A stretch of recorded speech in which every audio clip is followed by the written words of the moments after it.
The Grassroots Democracy, Part-3, Local Governments in Urban Areas. So in Part 1 we studied about governance, and Part 2 we have studied about local government in rural areas, and now we'll study the local government in urban areas.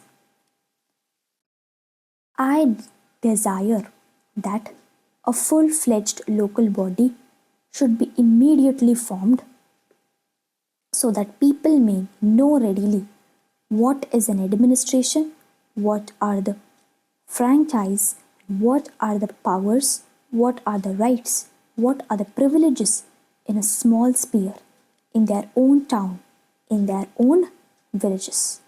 This was said by Sidhwa, a member of the Constituent Assembly, in one of his debates in 1949. So with the help of local government, people will know what are their privileges they can get in their own place. So in this chapter, we'll be dealing with these two questions. That is, what are urban body, local bodies, and what are their functions, and why are they important in governance and in the democracy? Why is the local body governments important? So in the earlier chapters have shown us how in a democracy, good governance aims to empower the citizens so that they can actively participate in the country's functioning, whether it is at the rural, regional, urban, state, or at the national level. So this is the broader concept of participatory democracy. So people can actively participate, whether it is rural, regional, urban, state, or at the national level. There should be people's participation. That is known as participatory democracy. And the local governance will aim to fulfill this participatory democracy. So we saw the basics of the system in a rural context. So we understood the village level, block level, and the district level. It is a 3-tier system in the rural context. Now, let us see how it works in the urban scenario. Since the latter is generally more complex and diverse than the former, it is understandable that urban governance system needs to be more complex too. So we'll, however, limit ourselves here to its basic principles. So in this chapter, we'll confine to the basic principles of urban governance. So before we explore governance and administration in urban areas, it helps to take an overall look at the Indian system of governance from rural to national as depicted. So the base of the pyramid is local level, closer to the people, while the top is the national level. So in chapter 11, we explored the left side of the pyramid, and now we look at the right side of the pyramid. So here we have understood about this, we have completed this in the previous chapter. So in this chapter, we'll be primarily focusing on this part, that is the urban local bodies. So the people of the ward committee, municipal corporation, urban local bodies. So these all come under the urban local bodies. So the local government structures in urban areas are called the urban local bodies. So they are decentralized, which means that instead of operating under a central authority at the top, the local communities have a direct say on how their areas are managed or the issues they face. It is a mechanism for the citizens living in an area to come together and take the right things or speak the right things and what is best for them. Cities and the towns are divided into smaller units, which are called the wards.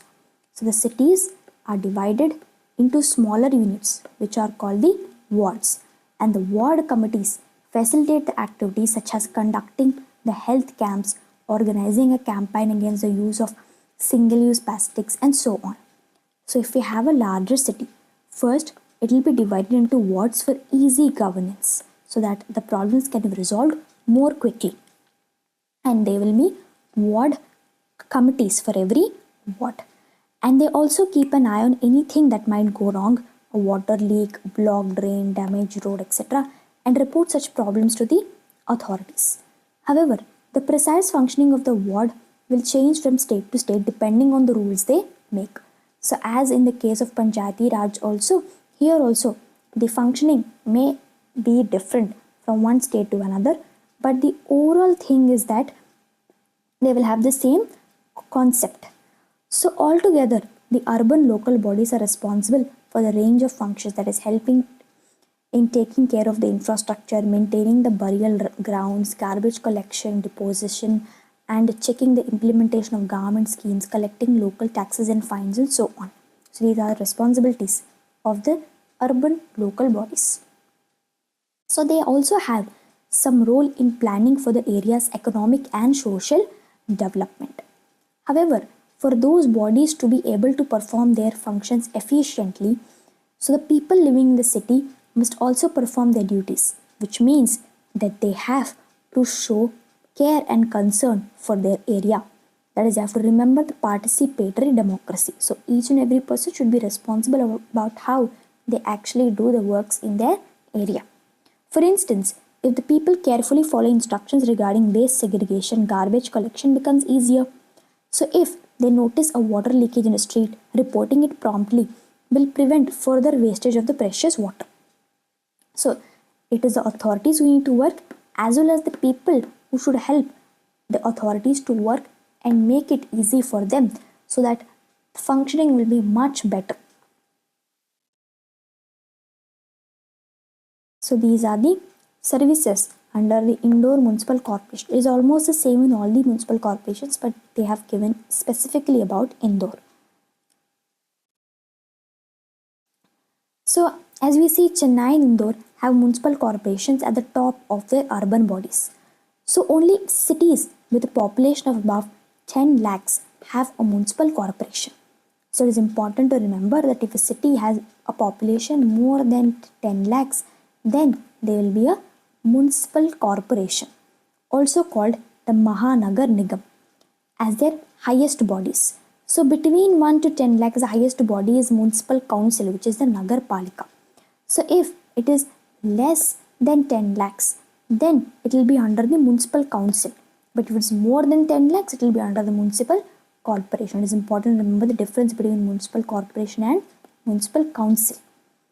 And the municipal corporation is called Mahanagar Nigam, while municipal council is called the Nagar Palika. Cities and the towns with smaller populations have Nagar Panchayat. So in between 1 to 10 is municipal council, but even less than 1 lakh will come under the Nagar Panchayat. So with this you have understood the urban local bodies. So in this chapter, the urban areas, they have the decentralized governance which works through different urban local bodies which fulfill various functions affecting the citizens' lives. As with the rural context, urban local bodies have elected members who represent the local citizens, and the citizens also have duties to ensure the local bodies are able to perform their functions efficiently. It is important to remember that we have not gone in deep with the urban local bodies. We have only studied the basic principles in this chapter.